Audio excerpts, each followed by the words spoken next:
भाउज टिके चिकन पकोड़ा करदेल। हाँ एठी तो खाली बसी बसी मागेणा खाउछ तो एटले किछि जणा पडुनी। जा एठू।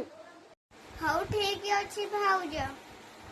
जाउनु टिके बिरयानी आनिबु, इच्छा अछि खाइया पई। हाँ हाँ एठी तो गछ लगाइछि, हले देले पड़ी जिबो। हेलो, ये कहउछन्ती? आज्ञा आपण जो जॉब करबा पई इंटरव्यू देथिले आपण सेथिरे पास हे जंती। आपणकर दरमा होछि 50 लाख। कोन कहउछन्ती? हाँ हमें सत्य कहूछु। हाउ ठीक अछि, को दिन तू चाकरी जिबी। आपण कालीठू चाकरी को आसीबे।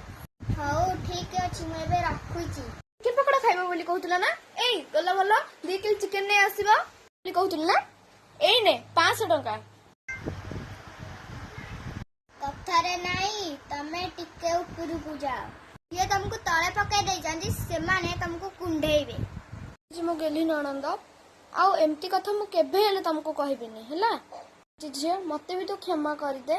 आज आम समस्त मिलमिश रहा है।